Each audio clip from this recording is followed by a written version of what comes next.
A Boeing 727 spirals out of control over Michigan. You're watching the world spinning outside the window. This would be sheer stark terror. Airspeed is 320, 350.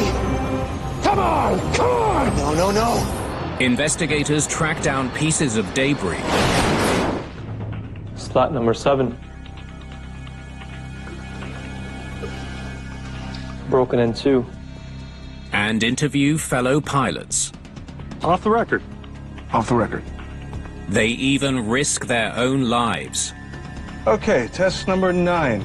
To find out what caused TWA Flight 841's uncontrollable plunge. You feel that?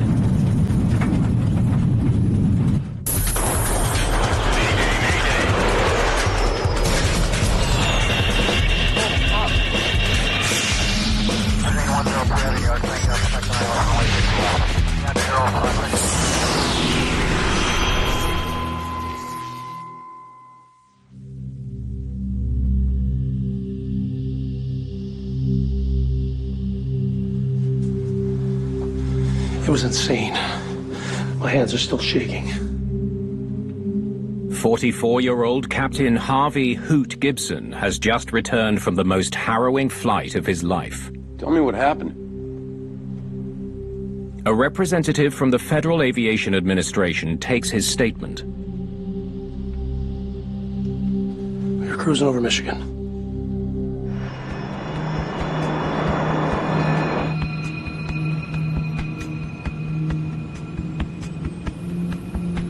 That sure is a strong headwind. Captain Gibson is a trained stunt pilot who has a clean 16-year record with World Airlines. Do a ground speed check, will you? Sure thing, Hoot. First Officer Scott Kennedy has been flying with TWA for 13 years. Yeah, we're good to go up anytime you want, Hoot. Flight engineer Gary Banks is an Air Force veteran who's been with TWA for the last 10 years. The crew of Flight 841 had just the right kind of experience you would want for a 727 crew. Center TWA 841, we'd like to try flight level 390. Roger, TWA 841, climb and maintain flight level 390.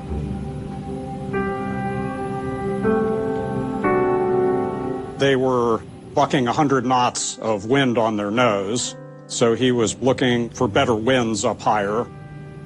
The higher you go, you essentially go faster through the thinner air, and that will hopefully get you a better ground speed.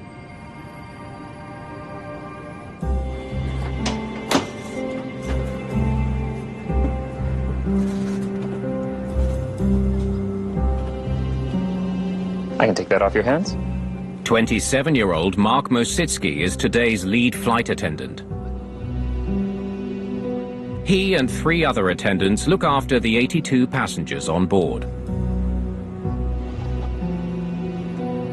It was an evening flight. It was leaving JFK. It was the first time I had flown with this cockpit crew. Everything was absolutely smooth. They're flying the narrow-body Boeing 727 aircraft. The 727 was massively overbuilt. It was a very sturdy airplane. It was like driving a sports car or a fighter plane. It was very light on the controls. It had that feeling that you could just put it wherever you wanted it. After a 45-minute delay in New York, the flight to Minneapolis will take about 3.5 hours.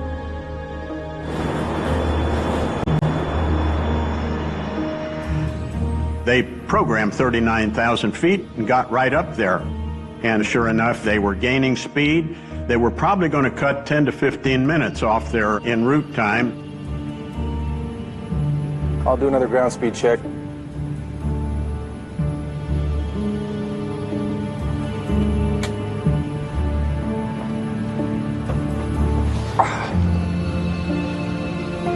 Power settings adjusted. Everything looks good. After meal service, Mositsky takes a moment to eat his own meal. I sat in my jump seat. Very shortly, however, there was a very abrupt buffeting of the aircraft. It wasn't turbulence. What the heck? The captain noticed something was strange. The wing had started to drop and the autopilot was compensating for that. I got control. Disengaging the autopilot was the right thing to do at that time. That's the first thing you think of. There's something wrong with the autopilot. What's going on? Without any warning, the plane banks hard to the right. Airspeed 240. Come on, level up. But if the plane still doesn't respond, then you're thinking there's something wrong with the airplane. The plane just kept rolling right. And it started rattling really hard, too. I would be trying the rudder, and if that's not doing the jobs, I'd start trying to fly with the engines. But 727, the engines are all clustered together in the back. That probably wouldn't help you much. So this would be sheer stark terror. Shutting the throttles.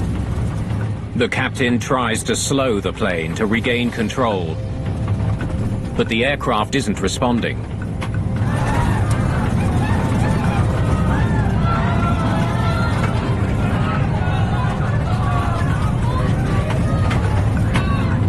Get him up! Get him up!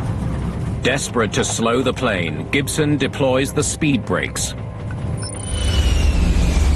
Speed brakes are flight control surfaces that increase drag and improve roll control. You're going to put those out to try and slow yourself down, because really bad things are going to start happening soon if you keep accelerating. Come on! Come on! But deploying the speed brakes proves useless.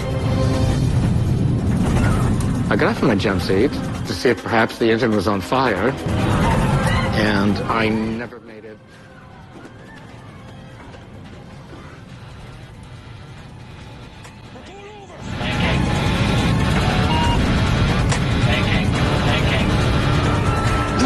High above Saginaw, Michigan, the Boeing 727 drops into an uncontrolled dive and spins upside down. Something was extremely wrong. There seemed to be no control of the airplane. People were just absolutely terrified. I sincerely didn't think that we had wings left on the airplane.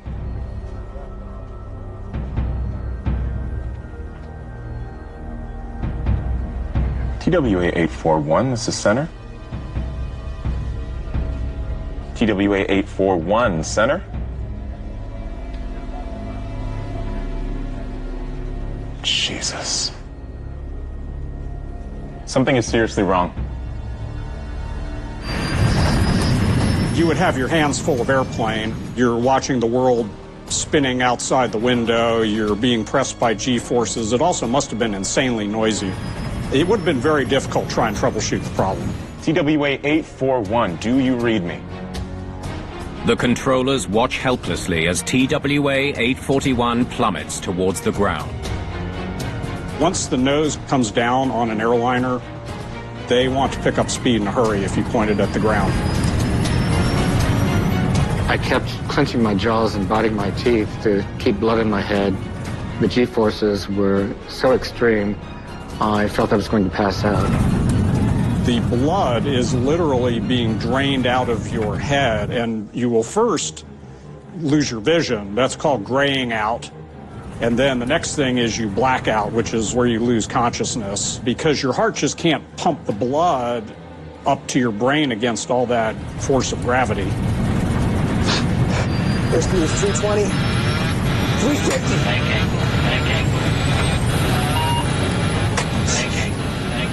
I can't. TWA 841 is spiraling towards the Earth at a rate of 540 feet per second. To feel 6 Gs, the only people that would experience that would be military pilots. You're going to feel an incredible weight on you, on every part of you. And whatever position your body is in, your head or your arms, they're going to stay that way. So you're not going to be able to move. I could see ground lights, and I knew that we were approaching the ground very quickly. At that point, you go from abject terror into almost acceptance. No. Come on, baby.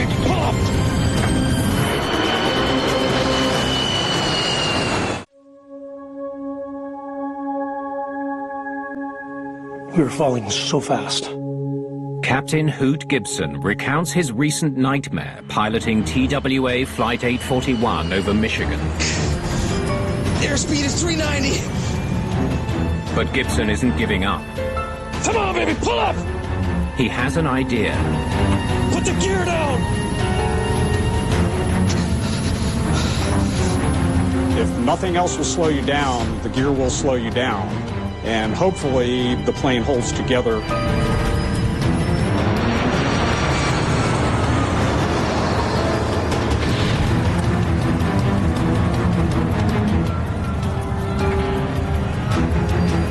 That's it! That's it, baby!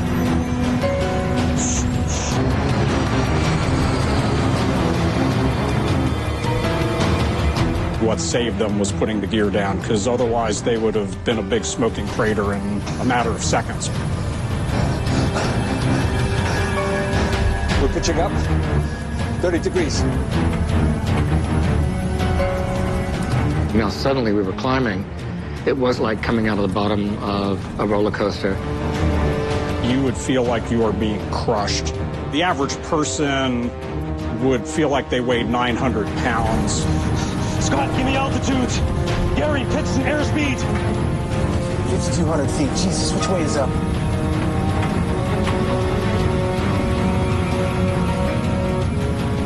Moon. It's pitch black, and you've just been spiraling down towards the Earth, and you're probably disoriented. He sees the moon, and that's up.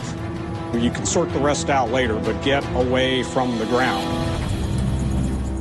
TWA 841 has come within seconds of impact and now climbs back towards the night sky. Airspeed is 160.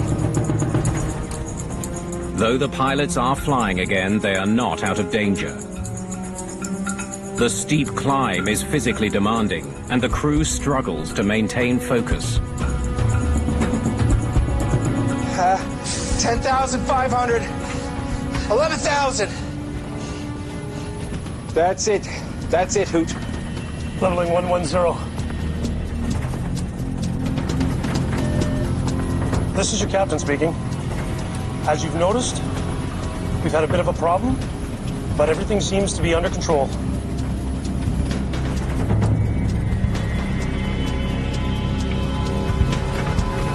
We lost System A hydraulics.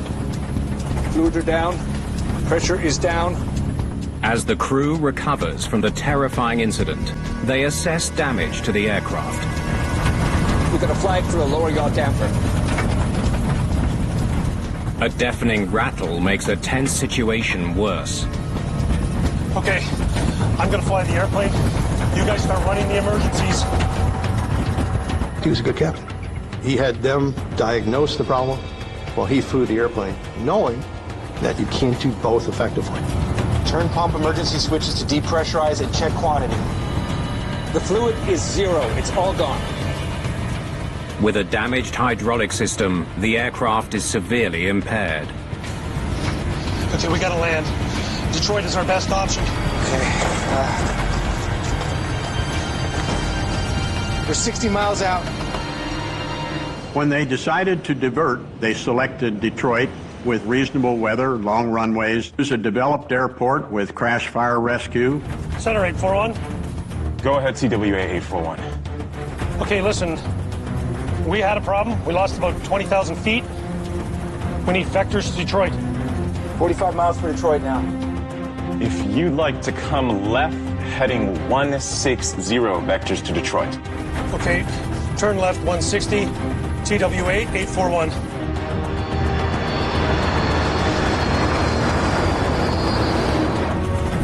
Remove your glasses, earrings, and anything else that might be sharp.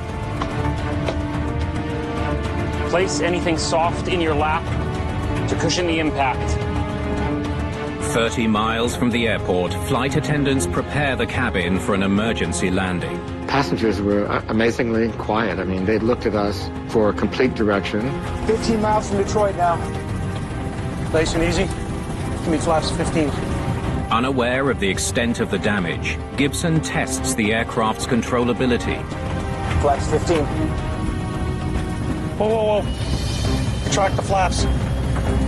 Extending the flaps causes the plane to roll sharply to the left. You are going to land without flaps at this point, which means you're going to go very fast. Much faster than you would ever land this airplane. Going fast, there's no other way.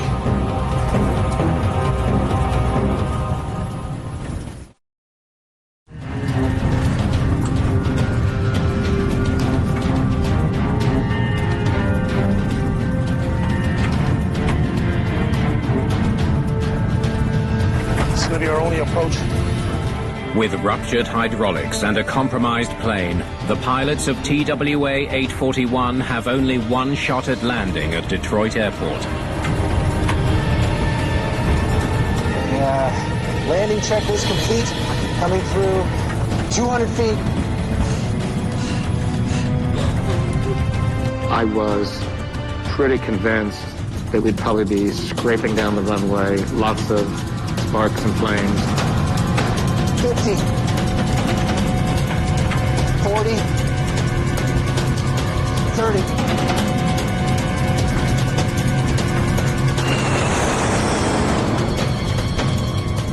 Brace.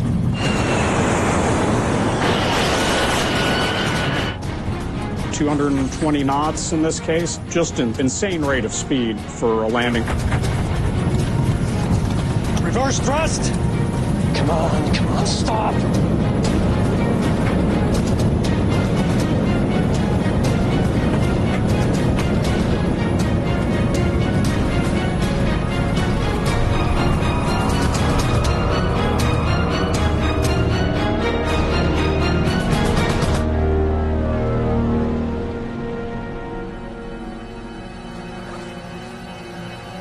Let's get these passengers off the plane.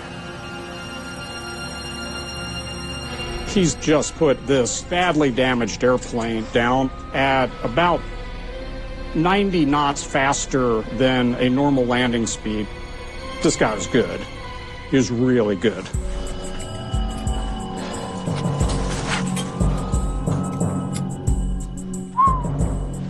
Hoot. It's unbelievable. I mean, what the heck went so wrong with that plane? I haven't the faintest idea.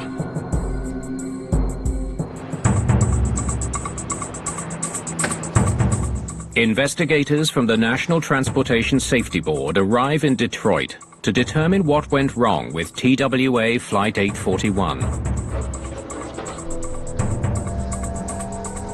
They look in good shape.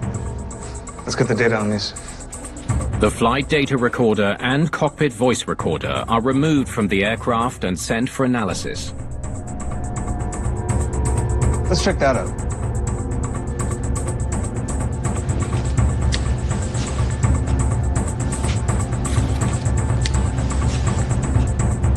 Slat number 7 is missing. Slats and flaps are control surfaces on the leading and trailing edges of the wings. They are always extended in tandem. Both devices increase lift at low speeds during takeoff and landing.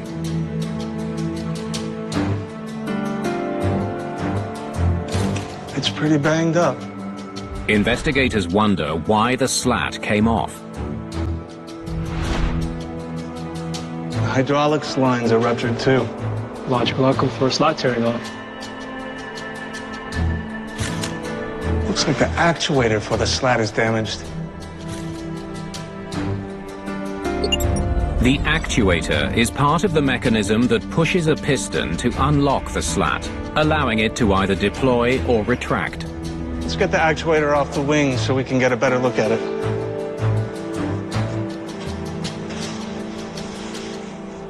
One of the interesting remnants of this inspection was the number 7 slat actuator. Look at how it's broken.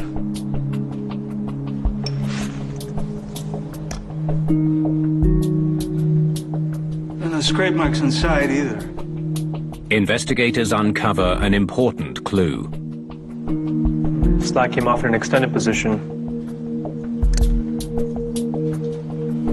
number 7 slat actuator had broken. The piston inside it was gone, and they could recognize from looking at the opening of the fracture that the piston had been in the deployed position. A slat should never deploy at cruising speed. Maybe this slat extended by accident. Only way to know for sure is to test the hydraulic system. For the slat to have been deployed uncommanded, it required a failure of the hydraulic system and a failure of the locking mechanism.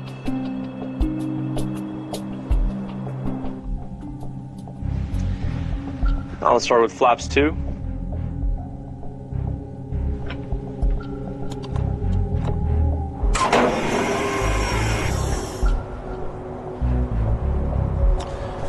Flaps 15. Flaps 15.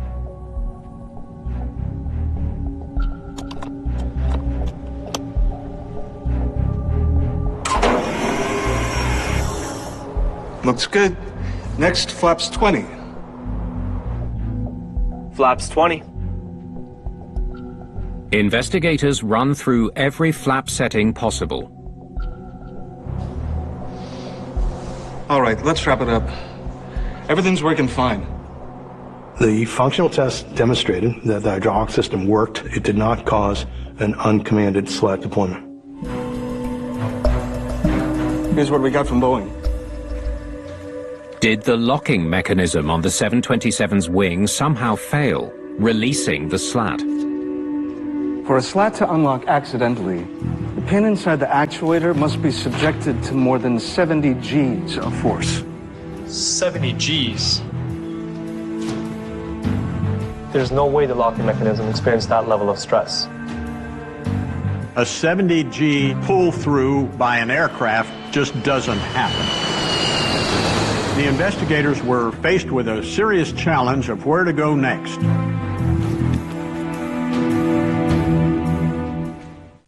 This April on National Geographic Network. Massive machines require engineering extremes. These are the most powerful devices ever produced by mankind. We strip down these big ideas to reveal the makings of the world's greatest mechanical marvels. Cargo ships move the world, but they are also gargantuan polluters. We go beyond the vessel to meet with the pioneers, hoping to turn the tide. We use renewable energy and hydrogen. These solutions are available for a clean future. Join our very own explorer, Albert Lynn, as he traverses the globe to map out the ancient civilization. Something incredible happened here about 800 years ago.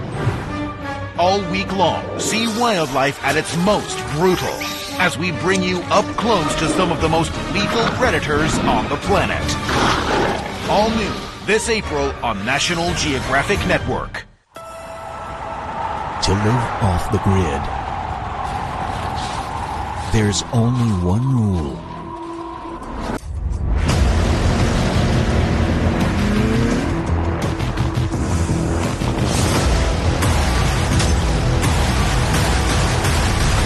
If you're not willing to adapt and change your ways of living, you won't survive. Alaska, the Next Generation. Thursday nights at 10. New to National Geographic. My travels around the world have taken me far. That's incredible. But everywhere I go, I'm determined to uncover the missing pieces that connect these stories of our collective past. This was once somebody's home. And through advanced technology, I can help reveal those ancient worlds, stretching far beyond their known boundaries. That's crazy. It's an incredible feat of engineering, of design, of imagination. Ancient Worlds Revealed with Albert Lynn. Wednesday nights at 9. New to National Geographic. Our biggest rival has been Mother Nature.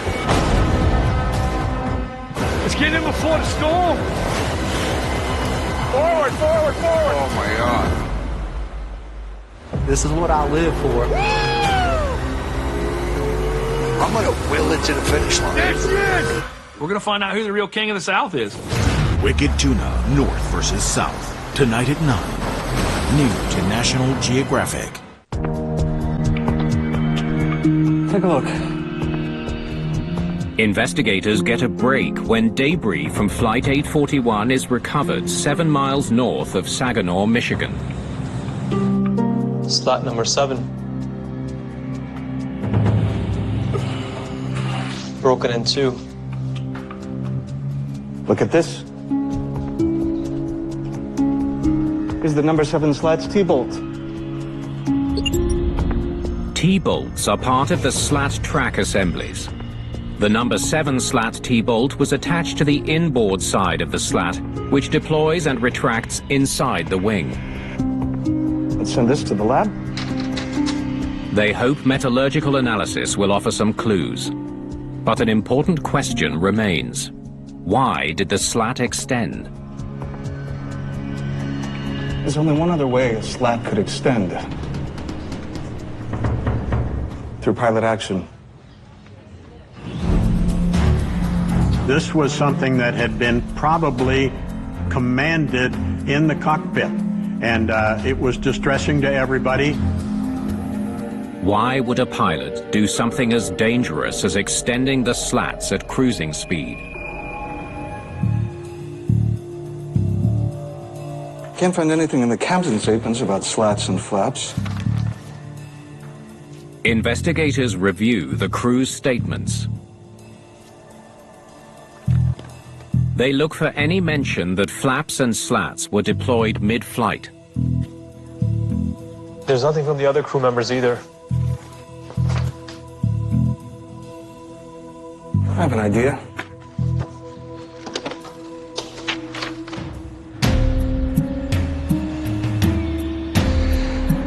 Thanks for meeting with me. The NTSB consults with pilots to learn why they might extend a flap or a slat mid-flight. Off the record. Off the record. Flaps, yes. Slats, no. Flaps? Investigators learn of an unauthorized procedure used by some pilots that could save fuel and potentially time. I thought that wasn't possible. It is, if you pop the breaker. The procedure involves deploying trailing edge flaps by 2 degrees. By pulling the circuit breaker for slats, the flaps can be extended while preventing the slats from automatically deploying at the same time. It's one of those things everybody knows about, but I've never heard anyone ever admit to it.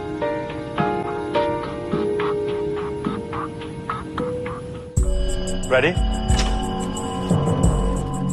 Investigators turn to the cockpit voice recorder for evidence that TWA 841's pilots used the unauthorized procedure. Let's get these passengers off the plane.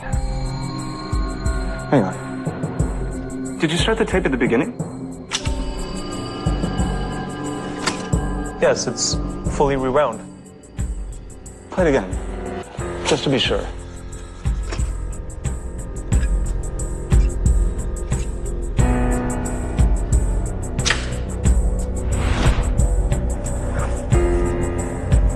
Let's get these passengers off the plane.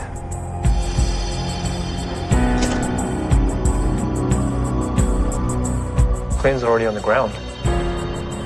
This can only point to one thing. The pilots erased the tape.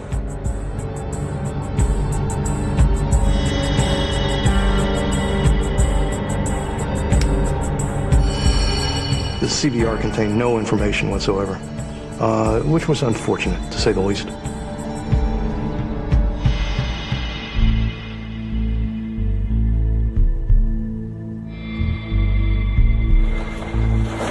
We have to talk to Gibson.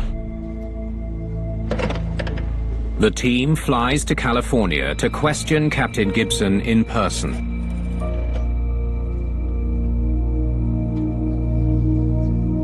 The safety board conducts public hearings. They question the flight crew. I told him I thought it was, I said the airplane's going to roll. And the captain admits to routinely erasing the cockpit voice recorder after every flight, even though that isn't a step on any checklist. Do you usually erase the recording? I usually do, yes.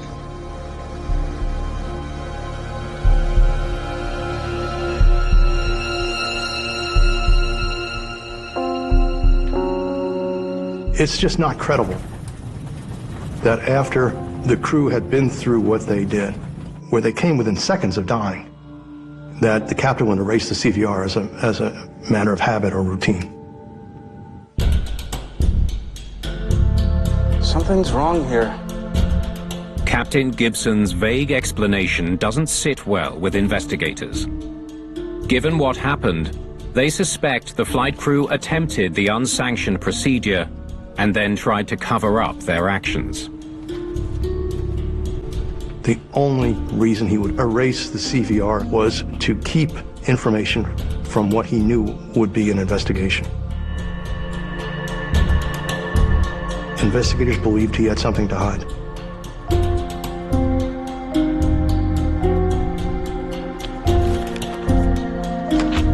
Maybe the FDR data can tell us more?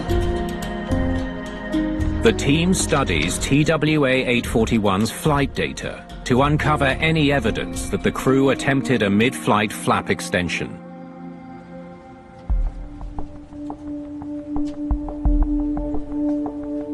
Wow, it sure picks up speed. In 44 seconds, the plane goes from 229 knots to over 400 knots. It's incredible. Look at this. Close inspection of the data gives the team an important clue. That's odd. Are those oscillations? Yes, in the G-trace. The G-trace shows the level of G-forces being put on the plane throughout the flight. Let's get this section blown up. The G-trace showed the G-forces in the airplane were sort of increasing and then decreasing in a certain rhythmic pattern. Very, very unusual. Oscillations start at 39,000 feet, just before the upset. They show up 1, 2, 3, 13 seconds before the roll starts. Wow, it looks like the plane was really bouncing around.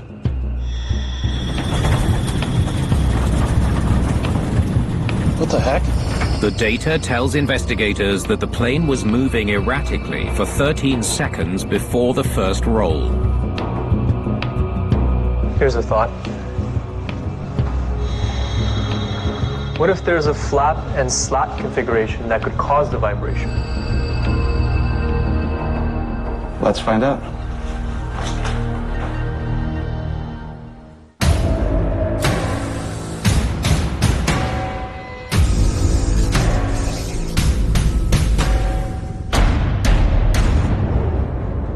Machines are getting bigger and better with each engineering innovation. Find out what really goes on under the hood of some of the world's greatest mechanical marvels. Colossal Machines. Monday nights at 9. New to National Geographic. Can traveling make you happier? We think so. Every weekend, make memories all over the world with Nat Geo Travel. Wow, what an experience! This explosion of flavor. I am so excited. So, are you coming with us? Your bucket list of adventures starts here. Nat Geo Travel. Today at 4:10 p.m. on National Geographic. You guys ready? All right, guys, let's go, let's go! At Zoo Tampa, our commitment is to each of the 1,100 individual animals in our care. Love their little faces. We'll do anything for them. We're really lucky to be here. This is why we do what we do. Secrets of the Zoo Tampa, tonight at 8:30. New to National Geographic Wild.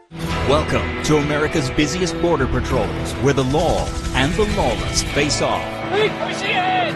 And this Wild West just got wilder. People in the trunk. Now that the COVID restrictions are being loosened, we're seeing an uptick in smuggling activities. Get inside access as federal agencies work around the clock to catch modern-day outlaws. This is the first time I've ever seen this. To Catch a Smuggler, Thursday nights at 11. New to National Geographic. We've reached 39,000 feet.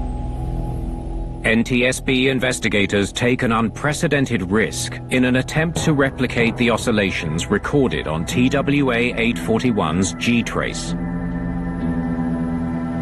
Okay, we got more than a dozen configurations and maneuvers. They run a test flight to determine if these anomalies resulted from a mid-flight slat extension. Conducting a flight test would enable them to perform maneuvers that could be compared to what the flight data recorder recorded on 841. 229 knots. Okay, test number 1. Start by popping the breaker. Okay, slats are retracted. Ready? Flaps 2. Flaps 2.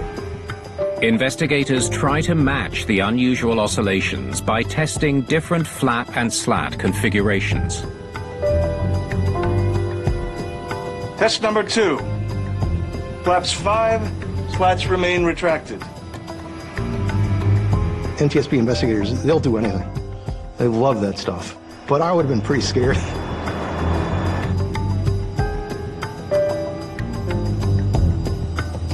Okay, test number 9. Flaps 2, slats 2, 3, 6, and 7. Flaps 2, ready?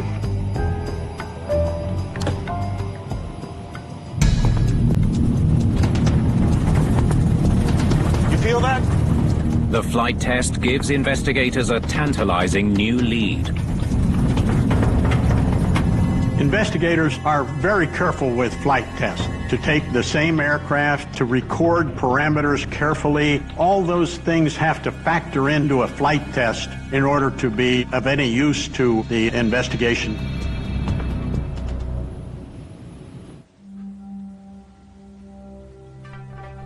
Here's the data from the test. Scenario number 9 should match up. To confirm their results, investigators compare the data with the FDR's G-trace. It's a perfect match. The flight test showed that extending the flaps and slats would create in the airplane oscillations found on 841. So this was the test when the plane was shaking the most. This is the one. Flaps 2, slats 2, 3, 6, and 7 deploy and are retracted 13 seconds later. They now have evidence that TWA 841's crew enacted the unauthorized procedure of pulling a slat circuit breaker and then deploying the flaps independently. But if that's what the crew did, why did the slats deploy and nearly bring down the plane? What the heck?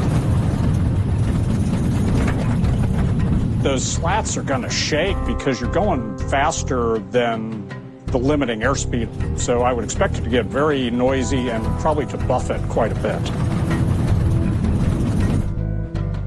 The test flight indicates the slat circuit breaker was reset, which caused the slats to deploy. So we know the pilots popped the breaker to enact the procedure, but why did they push it back in? And why did it take the crew 13 seconds to realize the problem and then retract the slats? Investigators search for answers in all of the crew's statements. The lead flight attendant remembered that the flight engineer was out of the cockpit before the vibrations began. Let's see. I'm going to take a bathroom break. I'll get rid of these trays.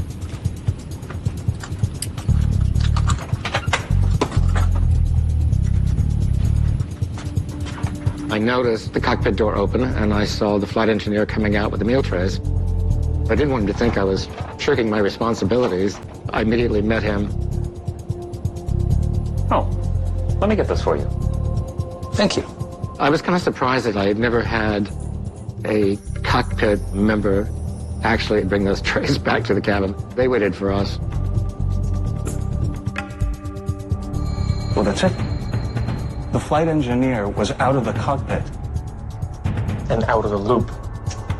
Investigators now have a theory about what happened in the cockpit on the night of April the 4th. The flight engineer leaves the cockpit to return the trays. With Banks out of the cockpit, Gibson launches the unauthorized procedure. The pilots deploy the flaps. What do you say we get to Minneapolis a little quicker? Okay. How are we going to do that? Watch this.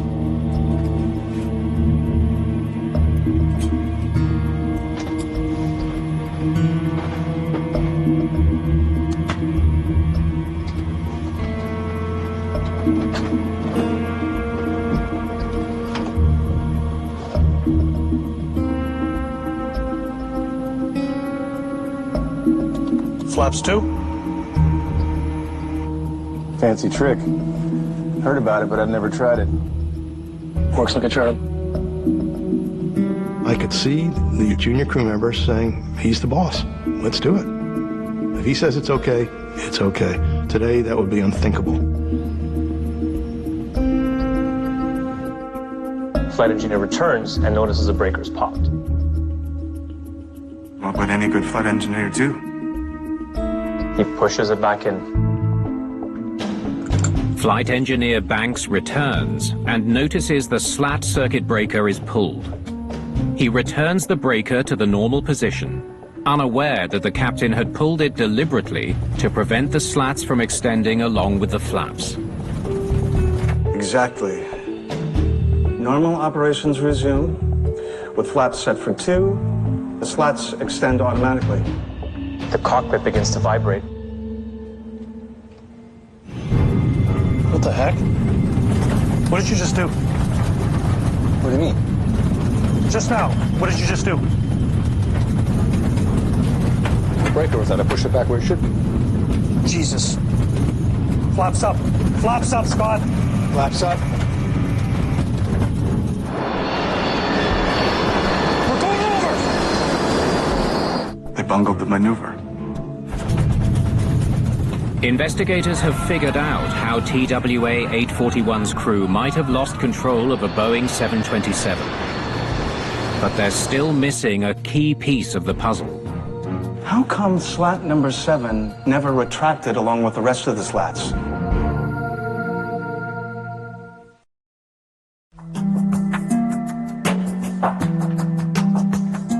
Metallurgical report is in.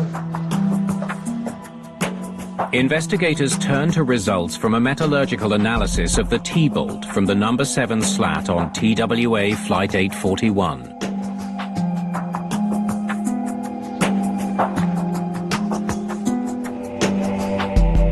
They found some shearing. Pre-existing metal fatigue. The team discovers a fracture in the T-bolt, which would have caused the slat to sag on the inside when extended. The slat is kept in the forward part of the wing, which gets all of the air forces as the airplane progresses. At 0.8 times the speed of sound, that's going to be enormous air pressure. So all that air pressure twists the sagging slat. Slat number 7 can no longer retract. Under the extreme air loads of a diving plane, it finally rips off. Investigators finally understand how TWA 841 went into a horrifying dive above Saginaw, Michigan on the night of April the 4th, 1979. I'm going to take a bathroom break. I'll grab these trays.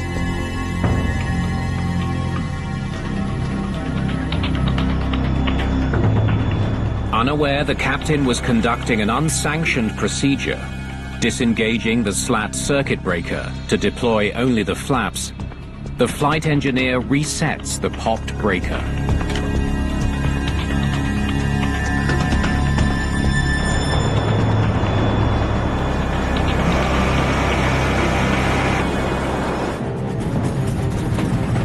What did you just do? What do you mean? Precious seconds pass as the captain tries to figure out what's happened. Meanwhile, the aircraft flies at a high speed with its flaps and slats extended perilously. The captain, passengers, and flight attendants talked about feeling the vibrations in the airplane caused by extension of the slats and flaps at 39,000 feet. Flaps up, Scott. Flaps up. I have control. The flaps and slats retract, except for the damaged number 7 slat on the right wing. The number 7 slat, if it's extended, you're going to have more drag on the right side than on the left wing, and that's going to cause that wing to descend. In other words, it's going to put the airplane in a right turn, which is exactly what happened. Come on, level up. But it's too late. Little does the crew know, slat number 7 is still extended, keeping the plane in a roll. We're going over! TWA 841's flight crew is unable to regain control of the aircraft. Then, in a stroke of incredible good luck, slat number 7 rips off the plane just 8,000 feet above the ground. The departure of the slat allowed the return of controllability to the aircraft. With the wing symmetry partially restored and the landing gear deployed, it's just enough to slow the plane and allow the crew to regain control and ultimately land the battered 727 at Detroit. Reverse thrust!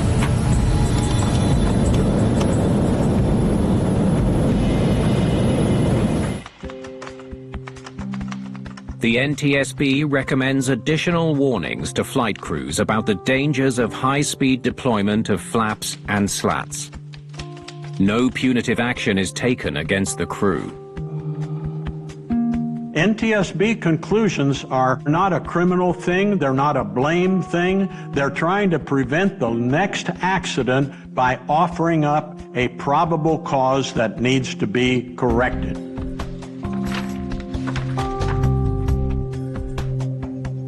The pilots maintained their innocence, claiming they did not deliberately extend the flaps mid-flight. Captain Gibson took it to his grave with him in 2015. The other 2 guys aren't talking.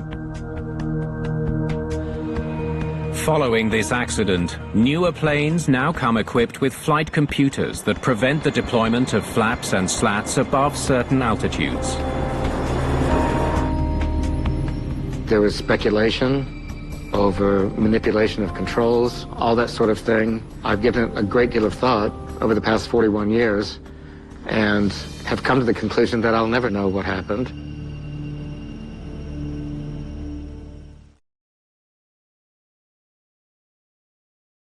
The peak of modern-day aviation, a routine tried and tested, and yet disaster.